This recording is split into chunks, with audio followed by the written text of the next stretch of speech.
안녕하세요. 축구 전문 기자 한준입니다. 세계 최고의 선수 월드 클래스를 인증한다고 할 수 있는 레알 마드리드의 관심, 손흥민 선수에게도 따라 붙었습니다. 2021-2022 시즌 프리미어리그 골든부트 수상, 득점왕을 수상하면서 세계 최고의 공격수 중 한 명으로 검증받은 손흥민 선수인데요. 킬리안 은바페 영입에 실패한 레알 마드리드가 손흥민 선수를 영입하기 위해 움직일 수 있다라는 관측과 기대들이 있었는데 긴 계약 기간 때문에 어려울 것으로 알려졌었잖아요. 하지만 유럽 언론에서 레알 마드리드가 손흥민 선수를 마침내 영입 리스트에 올려놓았고 지켜보고 있다는 보도가 나왔습니다. 이 보도 내용 어떻게 된 이야기인지 그리고 현실성은 어떤지 실제 레알 마드리드의 상황은 어떤지 지금부터 저희가 독점 정보를 통해 샅샅이 분석해드리겠습니다. 손흥민 선수가 레알 마드리드의 영입 리스트에 있다는 보도가 나왔습니다. 이 보도가 영국의 대중지이고 다양한 소문들을 다루고 있는 가십성 뉴스도 소개하고 있는 더선에서 보도가 됐기 때문에 에이 뭐야 거짓말이네 가짜뉴스네 이렇게 생각하시는 분들이 있을 텐데요. 그렇지 않습니다. 더선의 자체 취재가 아닌 인용 보도를 통한 내용인데요. 실제 이 보도의 출처는 이탈리아 출신의 이적시장 전문 기자인 루디 갈레티 기자의 트위터 멘션이 그 첫 번째 기원입니다. 루디 갈레티 기자 같은 경우에는 AC밀란 전문 기자로 잘 알려져 있고요. 칼초 메르카토에서 이제 활약하고 있고 이탈리아 스카이 스포츠에서도 활약을 하고 있고 또 이탈리아 방송사인 TV 델로 스포츠에서도 활약할 정도로 다양한 방면에서 이적 시장의 소식들을 전하고 있기 때문에 소스가 없는 기자가 아니거든요. 레알 마드리드가 당장 오퍼한다, 영입 최우선 타깃이다 이런 얘기가 아니라 인더 리스트, 손흥민 선수를 잠재적인 영입 후보 리스트에 올려놓고 관찰하겠다는 얘기입니다. 그리고 흥미로운 것을 저희가 소개해드릴 텐데요. 한준TV와 함께 협업하고 있는 스페인의 프리미어리그 해설자인 알베르토 몬토야가 이미 예고했던 바가 있습니다. 손흥민 선수가 프리미어리그 득점왕을 수상하면서 챔피언스리그 진출권을 이끄는 그 마지막 경기 이후에 한준TV와 협업했던 콘텐츠에서 레알 마드리드 이적설이 나올 것이다 예고했었거든요. 올여름 분명히 루머가 있을 것이고 어떤 팀에 나올지 지켜보시라. 레알 마드리드는 아시아 시장 겨냥까지 노리고 있기 때문에 손흥민 선수에 대해서 관심을 가질 수밖에 없다. 한준TV와의 협업이라서 얘기하는 게 아니라 손흥민 선수가 지금 유럽에서 5명, 10명 안에 꼽히는 공격수이기 때문에 레알 마드리드는 이런 선수들을 무조건 접근하게 돼 있다.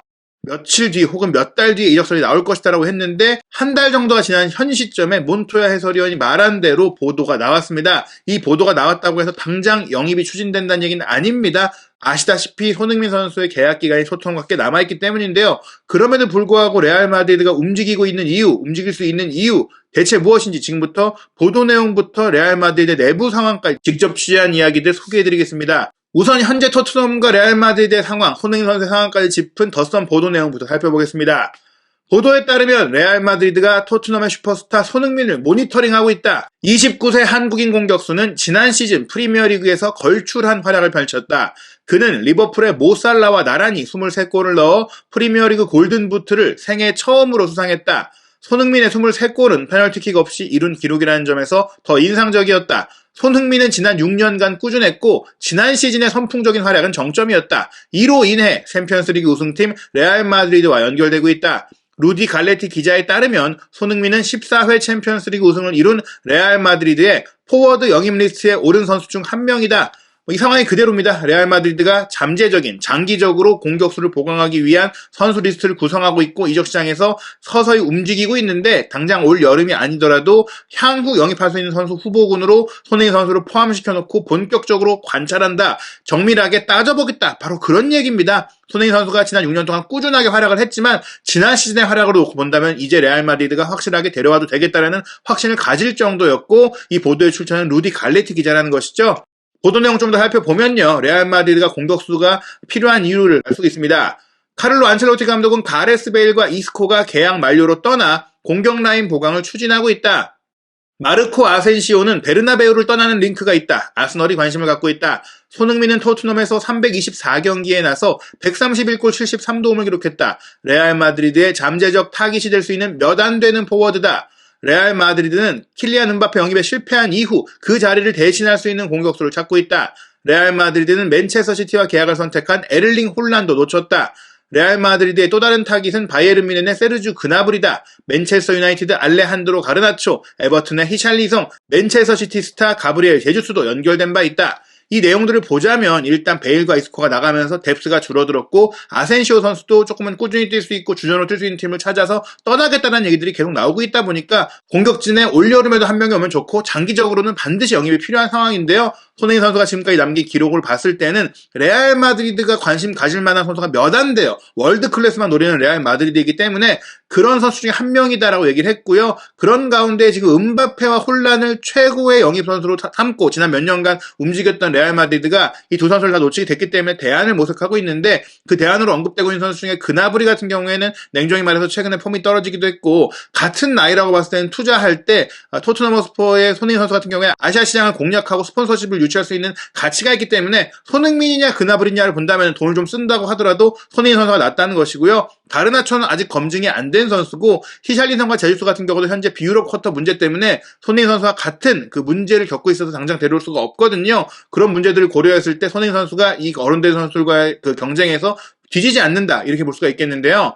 레알 마드리드의 공격진 상황, 지난 2021-2022 시즌 전체 경기의 공격 포인트를 보면 카림 벤제마 선수가 46경기에 출전해서 44골 15도움으로 절대적인 존재감을 보여줬고 벤제마 선수의 파트너 비벤 조합으로 불렸죠. 브라질 대표 윙어 비니시우스 주니오르가 52경기에 출전해서 22골 20도움을 기록했습니다. 무려 42개의 공격 포인트를 올렸는데요. 그 다음이 이제 마르코 아센시오인데 42경기에서 12골 2도움, 득점은 뭐 적진 않지만 그렇다고 많다고 할 수 없고 도움이 거의 없죠. 그리고 쪼코로 출전했던 호드리고 선수가 49경기 9골 10도움인데 아직은 좀 더 성장할 필요가 있다는 얘기들을 받고 있죠. 그런 가운데 말씀드린 대로 아센시오 선수는 뭐 아스날이 아니라 AC 밀란과 더 가까워졌다는 얘기들이 나올 정도로 이적 협의가 활발하게 진행 중인 상황이고 루카 요비치도 사실은 레알 마드리드에서 결국에는 이제 아쉽다, 경기력이 좀 기대치에 못 미친다는 얘기 속에 팀을 떠날 가능성이 거론되고 있고 또 꾸준히 레알 마드리드에서 있었고 또 리옹에 갔다가 다시 오기도 했던 백업 공격수 마리아노 디아스도 올여름에 정리할 가능성이 굉장히 크기 때문에 그렇다면 남는 공격수는 비니시우스와 아자르, 호드리고, 벤제마 이 4명밖에 없는데 아자르가 뭐 부활을 위해서 열심히 하겠다라고 하고는 있지만은 사실 뭐 이 부분은 앞으로 어떻게 될지 알 수가 없고 또 비니시우스와 아자르의 위치가 겹치죠.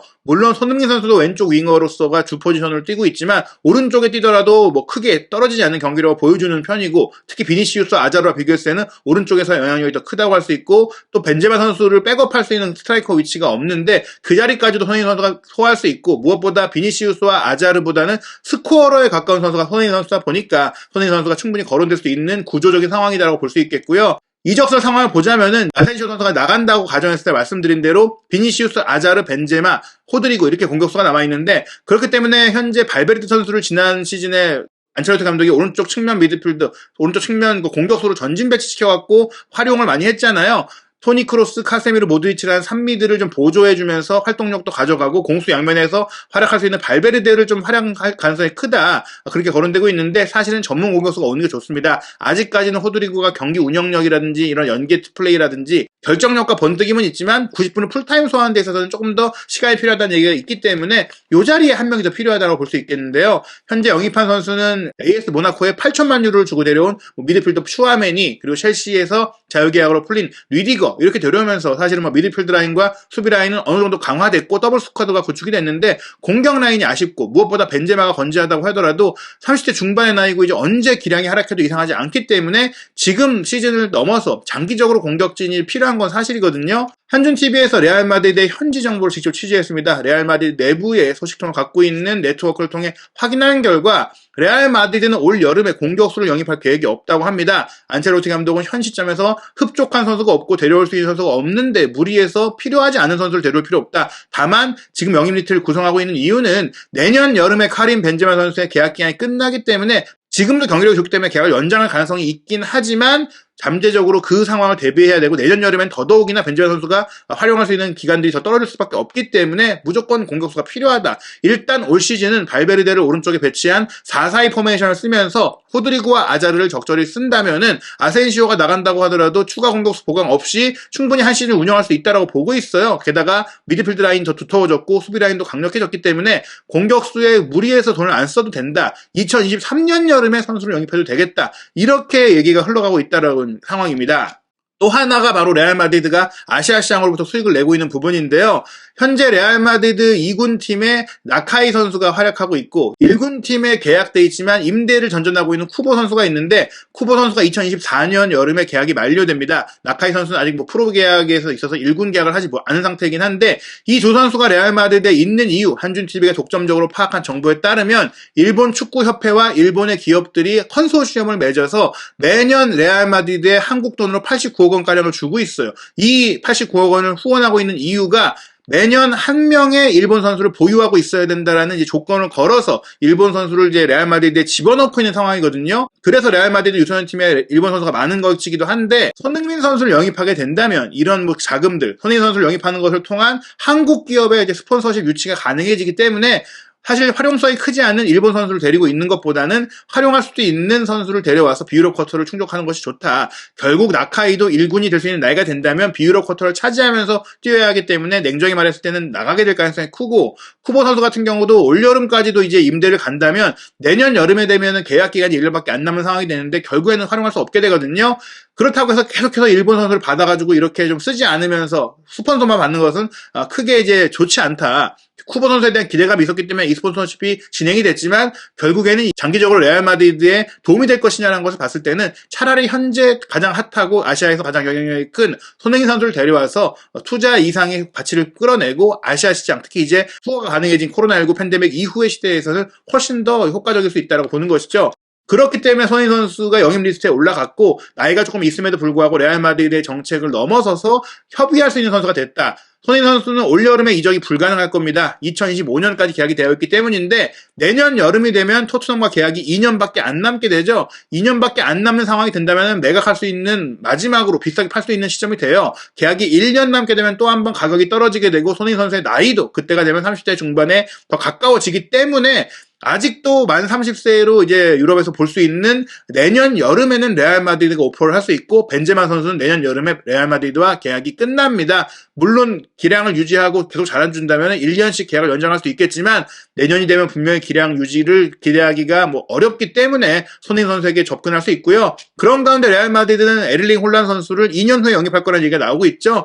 맨체스터 시티와 5년 계약을 맺었는데 2년을 뛰고 나면은 바이아웃 조항이 발동된다. 근데 이 바이아웃 금액이 무려 1억 2,800만 파운드에 달해요. 거의 2억 유로에 근접할 수 있는 1억 5천만 유로가 넘는 금액인데 어찌됐거나 이걸 추진한다고 하더라도 2년을 기다려야 됩니다. 2024년에나 가능하고 은바페 선수에 대해서도 페레스 회장이 우리가 아쉽게 함께하지 못했지만 개인적인 문제 없다. 은바페 상황을 이해하고 은바페가 안타깝다라고 얘기를 했어요. 프랑스 대통령의 압박이라든지 여러 가지 상황 때문에 레알로 오지 못했다고 생각을 하면서 은바페가 2025년 여름까지 연장 계약을 했으나 그 시점에 다시 한번 노릴 수 있다. 그때도 충분히 젊은 나이이기 때문에 그때 노릴 수 있다고 보고 있거든요. 그렇다면 내년 여름에 누굴 데려올 수 있냐? 홀란과 은바페를 내년 여름에 못 데려오니까 내년 여름에 손흥민 선수를 데려올 수 있는 가능성을 타진하고 있고 알아보고 있다는 것입니다. 손흥민 선수가 내년 여름에도 영입을 해서 몇 년 더 쓸 수 있는 정도의 경기력과 몸 상태를 갖고 있는지, 현재 기량은 실제로 어떻고 영입하려고 할 경우에는 어느 정도 돈이 드는지 여러 가지를 면밀하게 보고 있기 때문에 손흥민 선수가 2022-2023 시즌에도 좋은 시즌을 보내고 또 좋은 활약을 펼칠 경우에는 내년 여름에 레알 마드리드의 오퍼가 충분히 실행될 수 있다. 그리고 이제 콘테 감독, 케인 선수와 함께 챔피언스리그 무대를 경험하고 나서 이 한 시즌에도 혹시나 또 무관이 된다면 콘테 감독이 떠날 가능성도 배제할 수 없고, 그런 가운데 손흥민 선수도 많은 오퍼를 받을 수 있는 상황이 될 수 있기 때문에 손흥민 선수 2023년 여름에 실제 레알 마드리드의 오퍼를 받을 가능성은 충분히 있다고 볼 수 있겠습니다. 다만 올 여름 이적 가능성은 없다라고 확실하게 말씀드릴 수가 있겠는데요. 앞으로 어떻게 상황이 진행되는지, 그리고 스페인 현지에서는 어떤 이야기들이 오가고 있는지 한준TV는 계속해서 현지의 독점적인 네트워크를 통해서 상황 업데이트해드리고 유럽에서 나오고 있는 보도들 분석해드리는 컨텐츠 계속해서 전해드리도록 하겠습니다. 구독, 좋아요, 알림 설정을 통해 새로운 소식들 놓치지 않으시길 바랍니다.